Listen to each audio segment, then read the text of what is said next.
အထူးသဖြင့်မြတ်စွာဘုရားရဲ့ဂုဏ်ကျေးဇူးများစွာရှိတဲ့အတက်ကဒီနေ့ဘုံက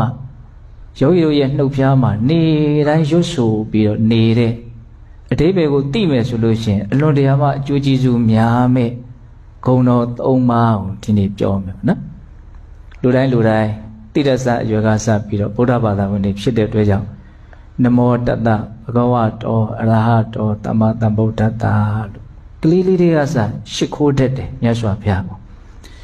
ဒါပေမဲ့အဲ့ဒီဘုရားရှ िख ိုးရဲ့လေးနက်ပုံပြည့်စုံပုံကောင်းမွန်ပုံကိုသိရှိနားလည်တဲ့လူကတော့အလွန်နည်းတယ်လို့ထင်တယ်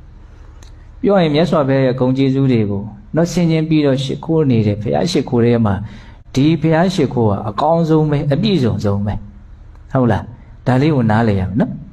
နမောတတ္တဘဂဝတောအရဟတောသမ္မာသမ္ဗုဒ္ဓတ္တနမောရှ िख ိုးပါ၏ဘုရုကိုရှ िख ိုးတာတော့